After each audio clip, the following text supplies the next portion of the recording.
มนุษย์เราเกิดมาพร้อมกับบ่วงที่ผูกรัดชีวิตให้ยึดติดกับโลกใบนี้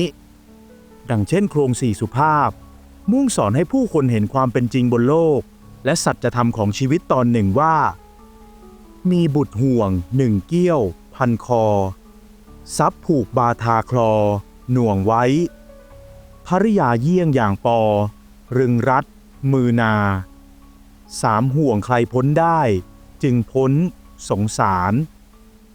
สะท้อนให้เห็นถึงบ่วงต่างๆที่ผูกรัดดวงวิญญาณของมนุษย์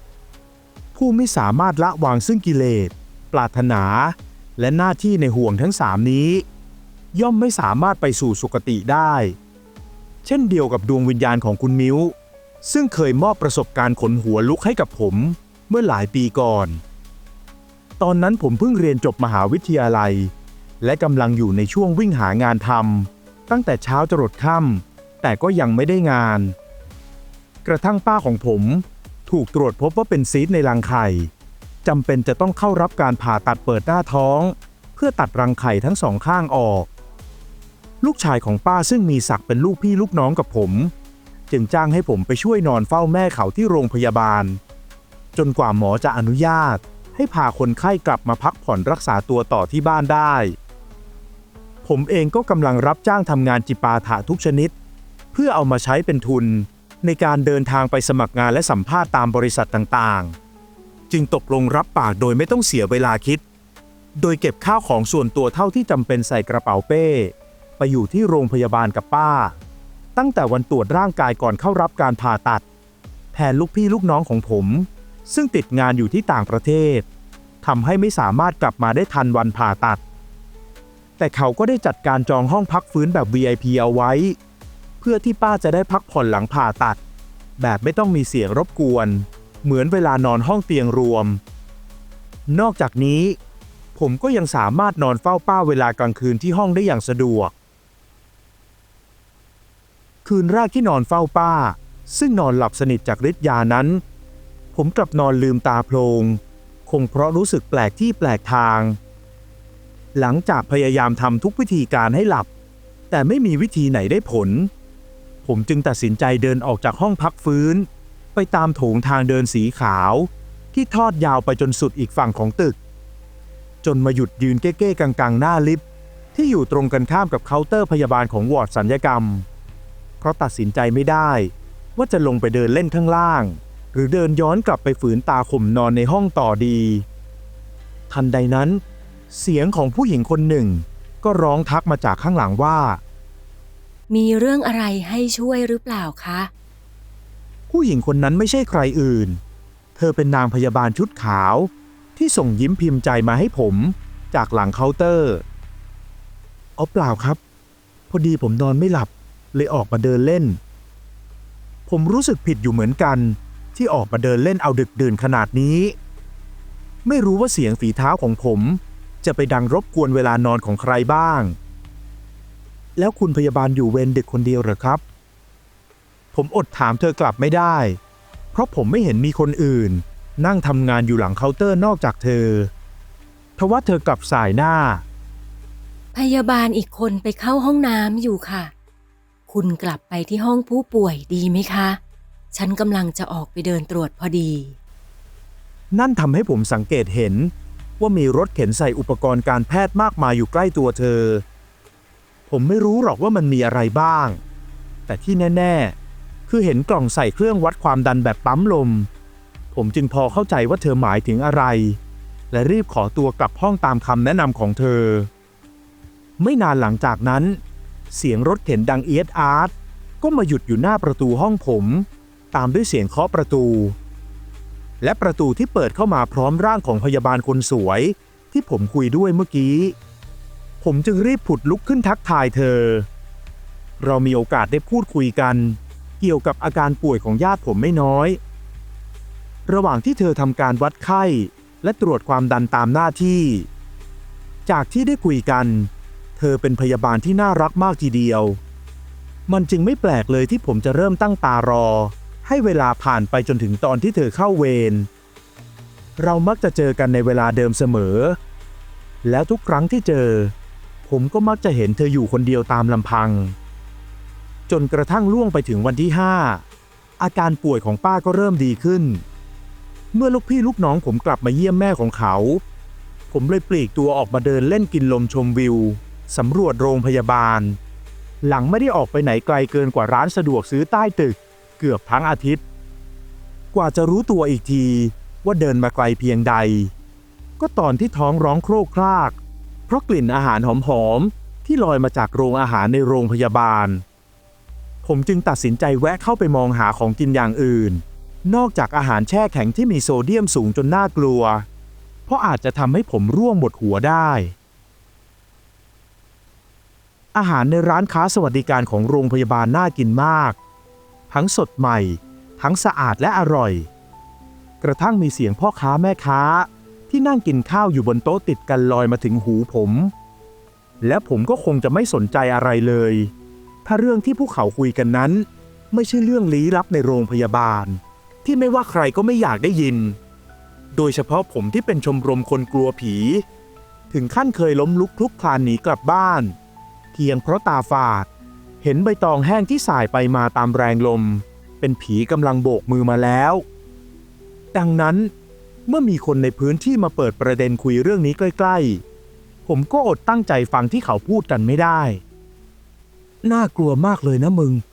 เขาลือกันว่าไปเคาะประตูเรียกทุกห้องเลยนะพวกคนไข้ที่ตึกเขากลัวกันจะแย่เห็นว่าตอนนี้วอร์ดสันแทบร้างเลยว่ะหนึ่งในคำที่พวกเขาคุยกันทำเอาผมชะงักรีบวางช้อนกินข้าวในมือลงเพื่อขอร่วมแจมวงสนทนาทันทีขอโทษนะครับพี่เมื่อกี้พี่กำลังคุยถึงวอร์ดสันในตึกที่ติดริมถนนใช่ไหมครับผมถามออกไปขณะที่พวกเขามองผมด้วยความแปลกใจอยู่ชั่วครู่ตึกนั้นแหละทั้งโรงพยาบาลก็มีวอร์ดนั้นอยู่ที่เดียวนี่น้องสนใจฟังพวกพี่คุยกันด้วยเหรอสนใจสิพี่ป้าผมเพิ่งมาผ่าตัดและนอนพักอยู่ที่ตึกนั้นพวกพี่คุยอะไรกันอยู่เล่าให้ผมฟังบ้างสิผมไม่ปิดบังความอยากรู้อยากเห็นพร้อมทั้งแอบภาวนาในใจขอให้เรื่องที่พวกพี่เขาคุยกันไม่ใช่เรื่องของสิ่งลี้ลับที่ผมโคตรกลัวไม่อย่างนั้นต่อให้ได้ค่าจ้างเพิ่มอีกหลายเท่าผมก็เห็นจะทนหลอนอยู่ในสถานที่แบบนี้ไม่ไหวไม่ดีมั้งน้องพี่แม่ค้าทัดทานทำท่าไม่อยากจะเล่าให้ผมฟังยิ่งได้รู้ว่าญาติผมนอนพักฟื้นอยู่วอร์ดที่เขาพูดถึงเกิดพี่เล่าไปแล้วน้องกลัวขึ้นมาจะทำยังไงเล่ามาเถอะพี่ผมอยากรู้จริงๆจะได้รู้ด้วยว่าต้องทำตัวยังไงบ้างโอ้ยเอ็งไม่ต้องทำอะไรหรอกไอ้หนุ่มถ้าเอ็งมานอนเฝ้าญาติที่นั่นแค่อย่าไปขานรับเสียงเคาะประตูตอนดึกหรือทักพยาบาลที่เข็นรถเข็นไปมาตรงโถงทางเดินช่วงหลังเที่ยงคืนก็พอ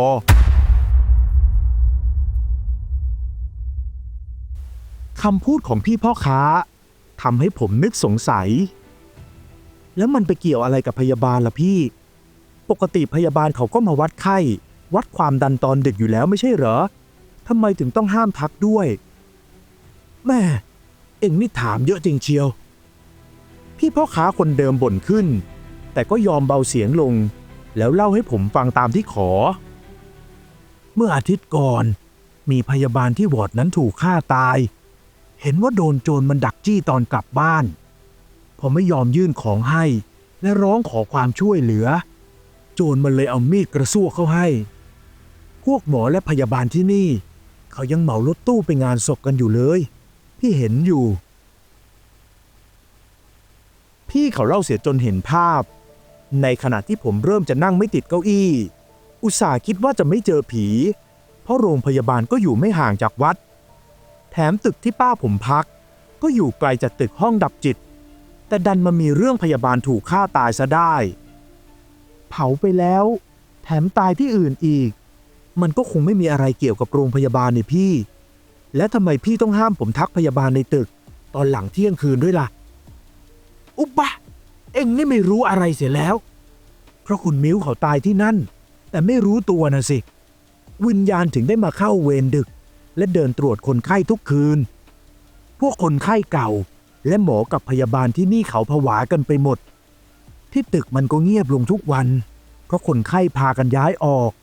แล้วก็ไม่มีใครอยากจะเข้าวอร์ดตอนดึกด้วย พวกพยาบาลที่ใจแข็งยังวิ่งกระเจิงกันออกมาเลยพี่พูดจริงหรือเปล่าตั้งแต่ผมเข้ามาก็เห็นมีน้องพยาบาลอยู่เวรคนเดียวทุกคืนเลยนะพูดแล้วผมก็เล่าถึงลักษณะน้องพยาบาลคนสวยที่ผมชอบลุกไปคุยกับเธอให้พี่เขาฟังเท่านั้นแหละพี่แม่ค้าที่กำลังตักข้าวเข้าปากอยู่นั้นก็ถึงกับมือไม้อ่อนทำช้อนในมือร่วงจนข้าวกระเด็นกระดอนเปื้อนโต๊ะไปทั่วน้องแน่ใจนะว่าจำถูกคนพี่ว่าน้องท่าทางจะโดนดีซะแล้วล่ะผมก็มัวแต่งงไม่เข้าใจว่าพี่แม่ค้าเขาพูดอะไรจนถูกพี่พ่อค้าเอ็ดเข้าให้โดนผีคุณนิ้วหลอกเข้าให้แล้วยังไม่รู้ตัวอีกพยาบาลที่น้องเจอกับคนที่พวกพี่พูดถึงนั่นแหละคนเดียวกันน้องไปคุยกับเขาขนาดนั้นระวังเถอะนะเดี๋ยวเขาจะชวนไปอยู่ด้วยเจอคนบอกแบบนี้ผมถึงกับตัวชาวาบมือไม้อ่อนแทบจะเดินกลับตึกไม่ถูกต้องใช้เวลาตั้งสติอยู่นานกว่าจะเริ่มคิดได้ว่าเราควรหาหลักฐานอื่นมาพิสูจน์ด้วยจึงรีบไปที่บอร์ดประจำวอร์ดซึ่งปกติจะมีรูปและชื่อของบุคลากรประจำแผนกแล้วกวาดสายตาหาชื่อของคุณพยาบาลจากป้ายชื่อบนอกเสื้อที่ผมเห็นทุกคืนแต่หาเท่าไหร่ก็หาไม่เจอเลยเดินไปเคาะกระจกบานเลื่อนถามพยาบาลที่ทำงานอยู่ข้างใน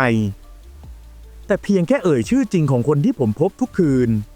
ยังไม่ทันจะเอ่ยปากพูดถึงนามสกุลพยาบาลคนนั้นก็หวีดร้องเสียงดังจนพยาบาลหัวหน้าที่ทำงานอยู่ไม่ไกลรีบวิ่งมาดูมีคนมาถามถึงพี่มิวอีกแล้วพี่หนูทนไม่ไหวแล้วนะ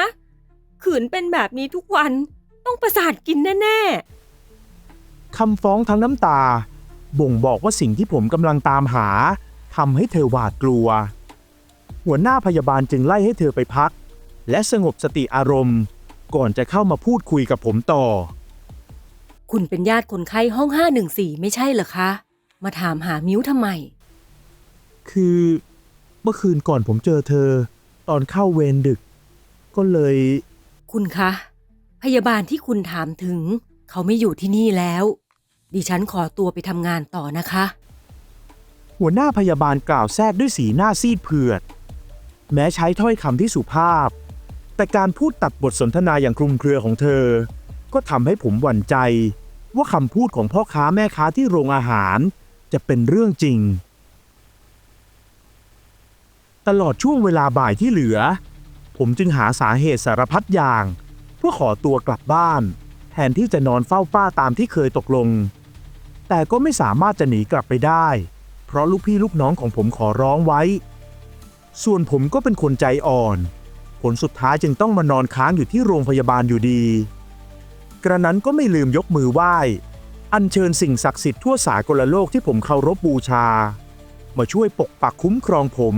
ให้รอดพ้นจากค่ำคืนชวนหลอนนี้แต่เหมือนดวงคนมันจะซวยหลังเข็มนาฬิกาชี้บอกเวลาตี 2รายการในโทรทัศน์ที่ผมเปิดทิ้งไว้เพื่อเอาเสียงพิธีกรในรายการอยู่เป็นเพื่อนก็พลันเงียบหายจากการปิดสถานีออกอากาศผมจึงเร่งคว้ารีโมทหมายจะเปลี่ยนไปดูช่องอื่นทว่ายังไม่ทันที่มือจะกดปุ่มเปลี่ยนช่องเสียงล้อรถเข็นที่คุ้นเคยก็ดังเข้ามาใกล้ขึ้นเรื่อยๆท่ามกลางบรรยากาศที่หนาวเหน็บผมกลับรู้สึกมือเท้าเย็นเฉียบหนาวสั่นขึ้นมาทั้งที่อุณหภูมิของเครื่องปรับอากาศมันตั้งอยู่ที่27องศาและความหวาดกลัวก็ยิ่งทำให้ผมหนาวเยือกจนหัวใจใกล้หยุดเต้นเมื่อเสียงล้อรถเข็นที่เสียดสีกับพื้นยางตรงถงทางเดินมาหยุดที่หน้าห้องเสียงเคาะทีๆในจังหวะที่ได้ยินมาตั้งแต่คืนแรกก็ดังขึ้นผมจึงเผลอปล่อยรีโมทโทรทัศน์ตกพื้นก่อนจะรีบกระชากผ้าห่มมานอนคลุมโปงบนโซฟารับแขกทำเหมือนว่าตนเองหลับสนิทต่างกับทุกวันที่กระวีกระวาดลุกขึ้นไปเปิดประตู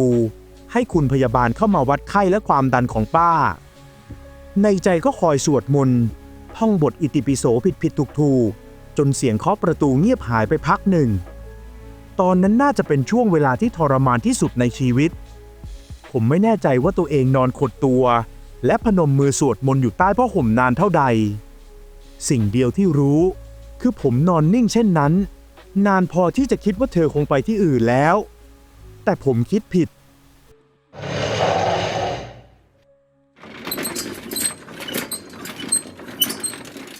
เสียงประตูบานเลื่อนขยับเปิดตามด้วยเสียงล้อยางที่สะดุดผ่านรางเลื่อนตรงขอบประตูดังครึกๆและเสียงโลหะที่ดังกระทบกันพร้อมเสียงรถเข็นที่คุ้นหูกำลังเข้ามาในห้องทำเอาผมหัวใจแทบหยุดเต้นเกิดอาการขนลุกเกลียวตั้งแต่หัวไปจนถึงปลายเท้าไหนจะภาพล้อรถเข็นที่มองเห็นว่าเคลื่อนมาหยุดหน้าโซฟา